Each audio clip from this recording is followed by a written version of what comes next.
Monsieur Colnan, je vous en prie. Mais je vais commenter, ne vous inquiétez pas. Je vais expliquer pourquoi est-ce que les banques ont besoin d'actionnaires privés, pour une raison bien simple.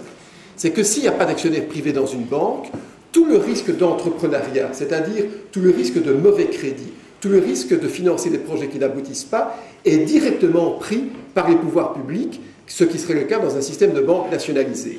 Et donc le fait d'avoir des actionnaires privés entre l'économie réelle et les banques n'est pas du tout un choix, on va dire, de coïncidence ou d'enrichissement actionnarial, c'est pour éviter d'avoir à un moment les contribuables qui deviennent les actionnaires d'une banque. Alors, on peut tous avoir des modèles différents en termes d'économie, mais je crois qu'avoir un tampon entre l'économie réelle et la banque centrale, c'est une bonne chose.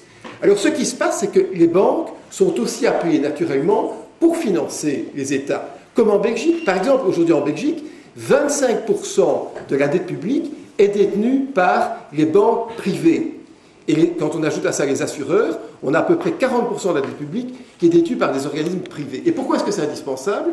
Parce que ça permet de recycler l'épargne des particuliers vers le financement des États. On voit d'ailleurs un peu partout en Europe un phénomène de redomestication des dettes publiques suite à la crise de l'euro. Mais donc, il ne faut pas aujourd'hui dire les banques se sont enrichies sur le dos des États. La première question à poser, c'est de savoir pourquoi les États se sont endettés et peut-être se rassurer quant au fait que les banques aujourd'hui financent les États. Parce que si les banques domestiques nationales aujourd'hui ne finançaient pas les dettes publiques comme elles le font en Belgique, on devrait demander au marché, encore faut-il savoir à qui diriger les marchés, de financer des États, ce qui se ferait évidemment à un taux d'intérêt bien plus élevé avec un phénomène d'appauvrissement. Donc ce qu'il faut bien comprendre dans cette histoire, c'est que c'est parce que, et ça je le maintiendrai, les États se sont endettés qu'aujourd'hui on a un problème. La crise financière a été, c'est vrai, déclenchée par un phénomène de complaisance monétaire et de taux d'intérêt trop bas, dont les États et les particuliers ont bénéficié, mais aujourd'hui, ce qui caractérise le système bancaire, c'est un problème de dette souveraine. Ça, c'est la réalité. Alors, je crois qu'il y a autre chose dans cette crise, et c'est ça sans doute le message désagréable, et sans doute idéologiquement pour certains contestable. C'est que moi, je crois que cette crise, c'est une véritable plongée dans l'économie de marché. Je crois qu'on a vécu pendant 30-40 ans, moi j'ai 50 ans, donc je suis né en 61, j'ai vécu pendant 15-20 ans de ma vie dans un système d'État-providence. On a vécu pendant très longtemps dans un système d'État-providence. C'est-à-dire d'un État, finalement, qui prenait soin des gens, comme on dit, du berceau au cercueil. Et on n'a pas compris que la contrepartie de cet État-providence allait devoir un jour être payée par quelqu'un. C'est-à-dire avec cette myopie qui caractérise malheureusement les foules, on est parti de l'idée que l'État, corps supérieur, allait être capable de donner ce bien-être à un coût nul à la population. Et la preuve en est que ce postulat ou que cette idée est incorrecte, c'est qu'aujourd'hui les États sont endettés dans des proportions qui sont absolument inconciliables avec la richesse nationale. C'est ça le problème qui s'est passé. Même l'État-providence, dans sa notion économique, a été dévoyé. Il y a deux États-providence. Il y a l'État-providence de Bismarck, qui est un système d'assurance collective pour les pensions. Il y a le système de Beveridge, pour ceux qui l'ont étudié, un économiste anglais des années 60. Mais tous ont dit, oui, un État-providence, d'accord, mais pour autant que collectivement, il soit payable. Eh bien, on a mélangé les deux systèmes, on l'a dévoyé au point d'avoir un endettement maintenant qui est devenu insupportable. Et le message désagréable de cette crise, c'est qu'on rentre dans une confrontation avec l'économie de marché. C'est qu'aujourd'hui, les États se sont mercantilisés, sont devenus de simples valeurs mobilières qui sont traitées par les marchés auxquels ils ont fait appel, et qu'on est en concurrence avec un monde qui est grandi, qui est plus ouvert, et des facteurs de production qui aujourd'hui bougent dans tous les sens, tant le travail que le capital. Et nos économies, alors peuvent maintenant se nourrir temporairement de postulats idéologiques et d'espoirs au temps ancien, mais la vérité, c'est que nos économies sont en très très mauvais état.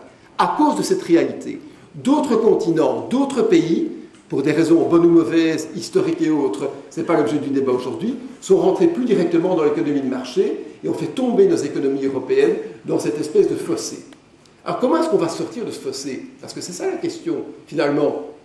Parce que finalement, il y a des gens qui... On a aujourd'hui une dette qui est de 100%, 120% du PNB, des États qui tombent en défaut comme la Grèce, peut-être demain le Portugal, l'Espagne, l'Italie, peut-être la France, pourquoi pas? On verra bien. Comment est-ce qu'on va sortir de là?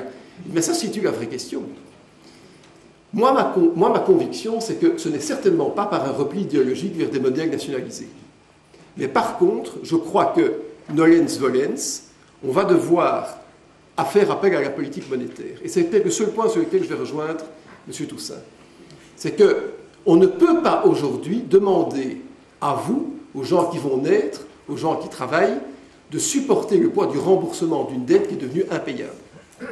On peut le faire de manière confiscatoire, mais là ce serait nationaliser l'économie et enlever tout esprit de création. Donc je crois que malheureusement, on va devoir, comme on dit, faire tourner la planche à billets, c'est-à-dire faire un déluge monétaire, comme on est en train de le faire maintenant, pour diminuer la valeur de l'argent par un phénomène, par exemple, d'inflation, qui permettra d'alléger sur vous, les générations qui vont vous suivre, le poids du remboursement de la dette. Mais c'est donc par un phénomène que, malheureusement, je dois appeler une fuite en avant monétaire, qu'on va régler le problème, plutôt que par une discipline de fiscalité.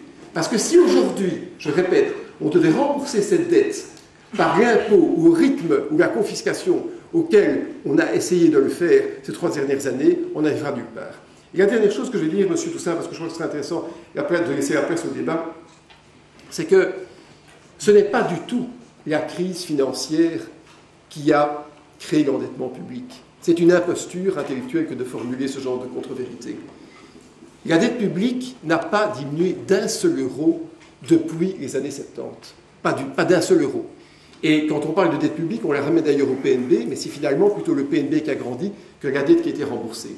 Quand aujourd'hui on regarde quel est l'impact en euros sonnants et trébuchants de la dette, des sauvetages bancaires sur la dette, on arrive à 3 à 5% du PNB, pas plus. La dette publique étant aujourd'hui de 100% du PNB, ça laisse 95% non expliqué par la crise financière. C'est une réalité que vous pouvez contester, elle est établie par des gens qui sont apparemment plus sérieux que moi. Et quand vous dites qu'il fallait exproprier les actionnaires, eh bien, vous savez, monsieur Toussaint, ils ont déjà été expropriés, évidemment, puisque tous les sauvetages bancaires auxquels vous avez fait référence ont conduit à protéger les déposants et en fait à laisser s'appauvrir les actionnaires. Les actionnaires de Fortis n'avaient plus grand-chose, ceux d'Exia encore moins. Et donc c'est justement pour protéger les créanciers, les déposants, qu'on a appauvri les actionnaires. Et voilà la réalité de cette économie. Voilà. En quelques mots, ce que je voulais partager avec vous. Mais vous avez vu, j'ai essayé, en tout cas à tout le monde, on peut en discuter maintenant, d'avoir une perspective plutôt historique que de me limiter à quelques symptômes. Je vous remercie.